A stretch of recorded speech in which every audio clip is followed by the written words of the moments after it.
Oh, hello. Good morning to you. That's correct. It is morning here in the car. That's right. That's the atonal morning in the car song that everyone loves to hear. Greetings to you, my friends. I'm in the car, as always. Another one of the atonal terrible songs that occur to me in a certain sleepless state. I didn't sleep so great. I did get some sleep, so that's good. It's positive on the car sitting day. So that's a good thing. Cheers to you for, all that you do. I'm here, as I've mentioned at least once already, in the car by myself, and that's okay because I would be terrible company today because I'm, like as I said, pretty tired. I did get in the car around 6:40 a.m. and I did move it successfully across the street. Now I was a little further down the street than I like to be, so now I'm in front of Vine Apple, the coffee shop that also serves wine and things. Originally, I think it was supposed to be a wine bar. It became more of a coffee bar. But there's also a bar. You can get beer or wine there. But beyond that, this is where my car has come to rest. I'm at, where I like to be? I like to be like at the line of the street. So I'm at the spot that normally has a it is the end of the street as far as parking is concerned. There's in my neighborhood there are big areas before the actual end of the street that don't have any parking on them on one side typically, because these streets are fairly narrow, and so they need to have room for fire trucks to turn the corner. Now, could we say that perhaps in this day and age, a fire truck doesn't need to be a giant, super long thing that needs all this extra handling? Because I believe our neighborhood fire truck is a hook and ladder, so it has that guy who has to sit in the back and steer the back of the fire truck. I better have some of this coffee.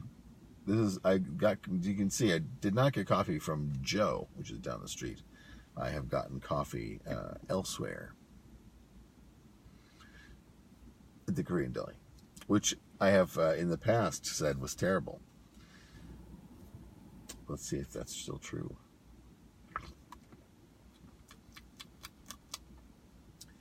It is still true. I have made it palatable, but I'm not happy about it. Anyway, here I am in the car. Let's see what's going on. Well, if all goes well, today I am recording my first, paying voiceover gig since I started doing auditions maybe a week or two before being laid off. And, I try to do 3 to 5 voiceover auditions a day in the time that I have allotted for it. Obviously, if I sat waiting for my computer to send me an email, the computer doesn't send me an email. You know what I'm saying? If I sat and just waited for the new voiceover listings to pop in, I would never be able to. I'd be chained to my desk. And there are voiceover services out there that are like that, where you just sort of get the opportunities, and if you're like one of the first 10 people to jump on it, like, you don't get a chance at all, because a lot of people do not care about the quality of their voiceovers. I was trying to find this example of this one commercial that I think was either for Cyber Power PC or iBuyPower PC, like one of these like video game, or not video game, but computer building companies that sell cheap PCs, and they had this commercial that used to play during League of Legends games on Twitch, where it was just like, I know not everyone wants a distinguished, deep voice like me have, but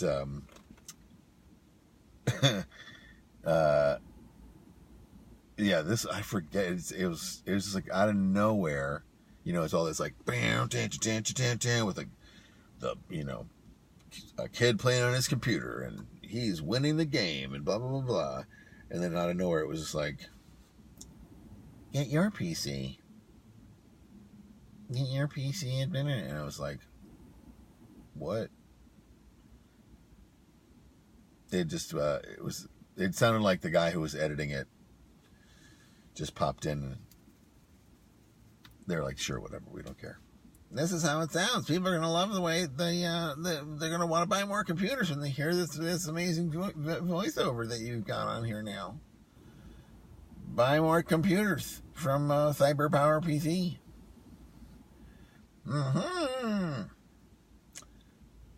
It did not encourage me to buy from that company, because it was just sort of like, it was so jarring to me that it would be like that. But I don't know. I try not to think about it too much, but I couldn't find it. It was really annoying to me that I couldn't find it. I'm somewhat of an internet sleuth. I've solved 15 cold cases just with my Googling. Not really. Oh, hello. 2 people are watching now. No one is watching.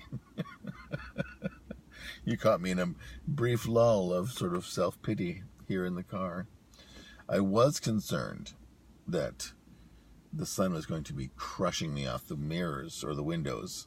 Man, I'm having major mental fog right now. Yeah, there's like light bouncing off these windows here.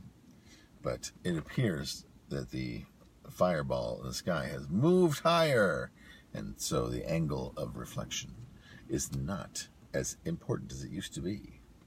What was I going to say? So about a month ago, when I was over in the other spot where I had to move it in the middle of the day, I was talking about that bombing that happened in Pennsylvania, where the pizza delivery guy had the collar bomb put on his neck, and then was forced to rob a bank, and then it went off, and it took them like a decade to figure out who did it, who done it. Well, I only found out about that they found out who done it because I was talking about it, and you, the watcher at home, were typing into the Facebook and mentioned that it was now a documentary on Netflix, and we finished that documentary the other day, and I thought it was pretty fucking good. I mean, it was a decent documentary. It's one of those ones where it's like not a fully satisfying thing, because I mean, so many of the people in the thing were just pathological liars that but also brilliant manipulators and just super weirdos that like they never actually got a straight answer, except from like finally the one guy, like, a decade later, was just sort of like, I like living in prison. I don't mind spending the rest of my time here. I'm going to condemn everyone else to fucked up prison life, except for the one guy who probably built the bomb, who died earlier. No spoilers. But it was a good documentary. And then, what else have we been watching? starting to watch Killing Eve, which I know is already the season's already over. There's just too many. We are at peak TV, everybody. There's no getting around it. Oh yeah, there's a couple things here. Oh, hello, Joe Garden, who was watching briefly. I understand. Another former Onion employee, although Joe was much higher than I was. But good morning to you, Joe Garden, wherever you are. I understand you've moved somewhere out of the city, but I don't understand how you afford to do this, because I don't really know you that well. But perhaps there's some sort of strings attached to your arrangement. I'd be curious to know. Now, the Joe Garden thing, I think is interesting because I only met Joe Garden through Kate Aco, but I probably also met him very briefly at the Onion in Milwaukee a million years ago. But I did not know that the two knew each other until I got invited to go see a comedy night that Joe Garden was hosting back when the Onion was still in New York, and that we went to go see Joe Girardo, the comedian who overdosed accidentally, a mixture of like Xanax and OxyContin or something like that. I saw him do stand-up in this like super dump basement of a place over total fire trap, Happy Land style, except a basement, not a second story no exits gasoline trap. But yeah, it was like I saw him and I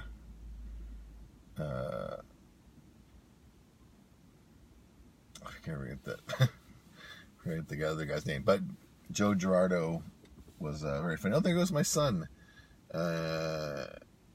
He is wearing his Beats that have been broken since, I don't know, 2 or 3 months after he got them for his birthday. And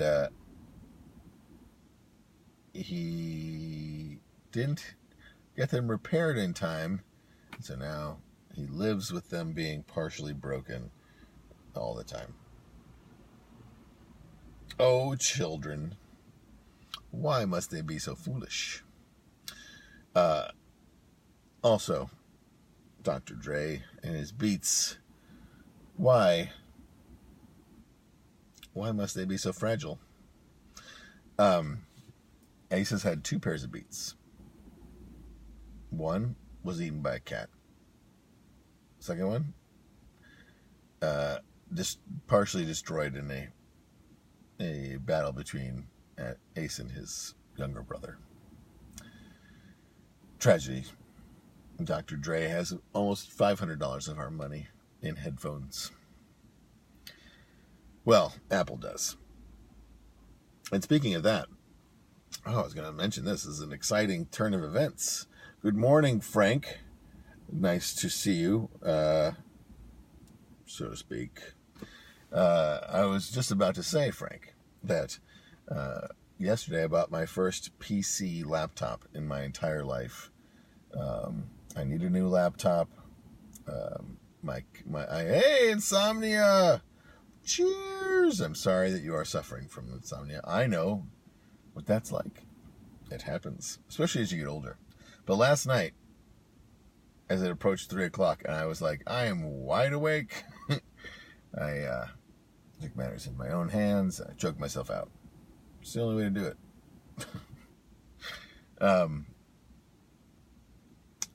Not Anthony Bourdain or Kate Spade style, but and not David Carradine style, or the NXS guy style, or Robin Williams style. Just normal choking yourself out.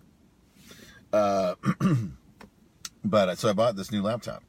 I got a Lenovo, and spent some time setting up last night.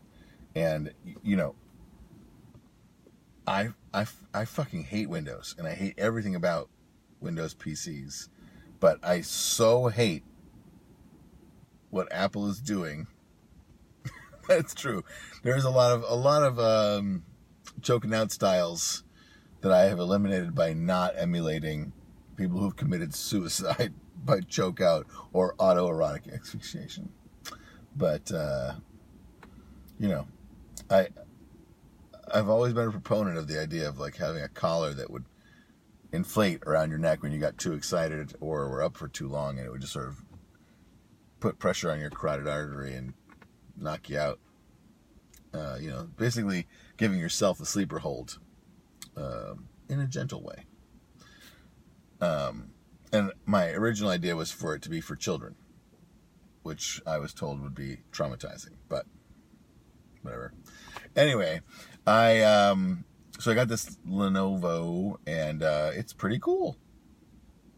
I mean, don't get me wrong. The operating system does shit that makes me want to kill somebody, but I'm hoping it'll be an improvement over the Touch Bar MacBook Pro, which was a nice and powerful machine, but had that fucking abomination of an abortion of technology, the Touch Bar, which constantly had me raising and lowering my volume and my brightness accidentally, and you know, constantly deleting text just because of the way my fingers rested on the keyboard. I have yet to do that with this laptop. I also have yet to do it with my ancient MacBook Pro, which I can't really rely on or take anywhere. So people are like, why do you got to take a computer anywhere? It's modern times. I'm unemployed, so I need to be able to play solitaire wherever I want. And that's often not in my own home, because sometimes I feel like I need to put clothes on. It's an important thing to do. But so new laptop, trying to figure out what the fuck to put on it, because I don't know enough about Windows to know like essential apps that you need to have that are free, and you know, how do I get a virus? Things like that. You know, I'm trying to keep my mind fresh, and not become a doddering old person. Although yesterday I went to the gym for the first time in quite a while. There's a special at the gym near my house, just for 3 months. It's a good deal. It's no like Blink Fitness cheap, you know. It's still fairly expensive, but I needed it because I was becoming quite unhappy with my physical fitness.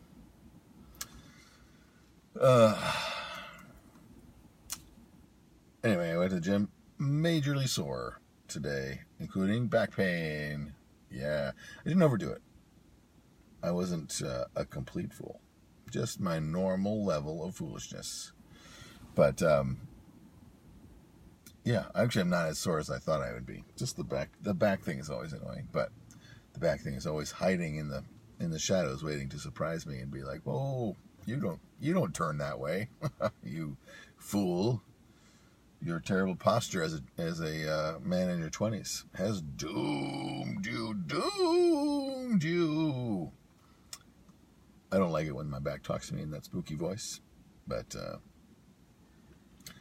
I can't really tell it different because it will fuck me up. But Frank, do you have to work today? If you're still watching, Frank. That does sound like, I mean, I feel your pain, if that's true. And if you have frequent insomnia and you need to work through the rest of the day. Oh no, you're at work. Oh shit.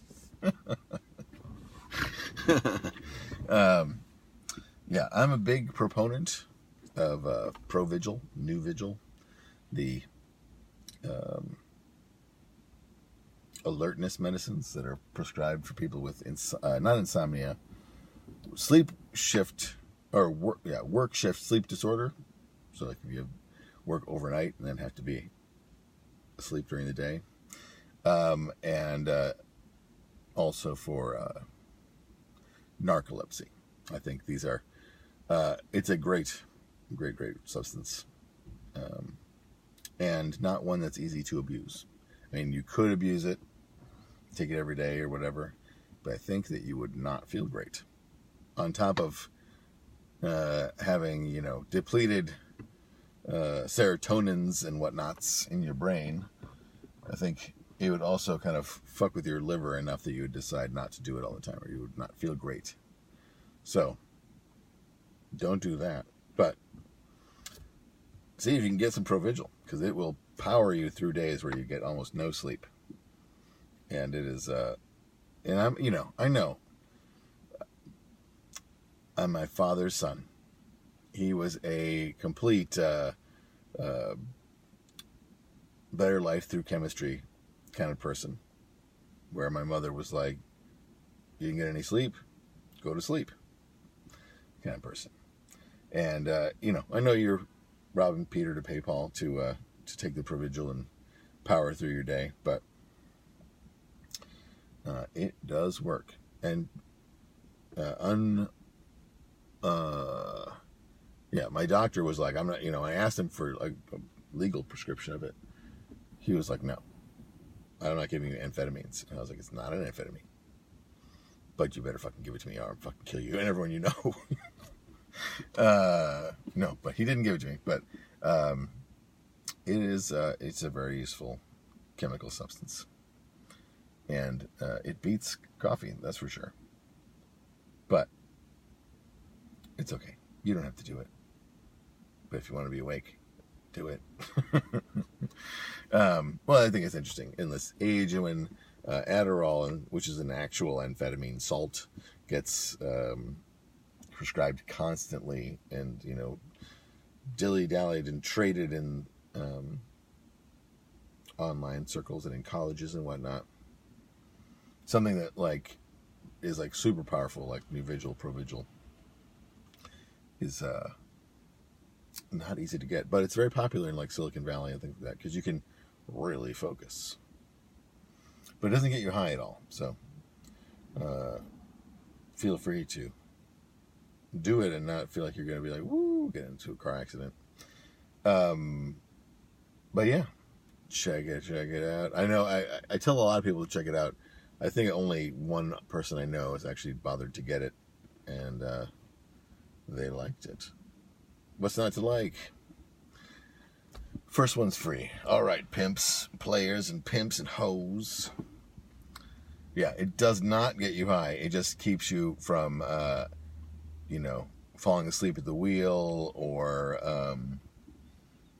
snapping at people because you're exhausted, or so it's not like crystal meth where you're gonna do it and then masturbate for 8 hours. But you don't need help with that. You got that down without the drugs, and I mean, your staying power is fantastic. It's admirable, and it's the envy of everyone we know. Some people have the refractory period of a rat, where they're like, yeah, and they're done, and then they're like, don't go anywhere, I'm ready to go again. I know it seems like this was just over, but here we go again. Now, I didn't mean to show everyone my actual O-face, which was just like, yeah, I'm done. But, yeah. I'm very efficient. But, Frank, on the other hand, a third of your day is wasted the minute his pants come off. what a boast. But it is not like crystal meth. But I hear that crystal meth is great for ruining your life. Yeah, unlike, you can take the Provigil if you want to just be awake and do your job and still be able to sleep later in the day. And if you can take crystal meth if you like, picking at your face and melting your teeth out with chemicals. I don't know, there's plus and minuses on both sides.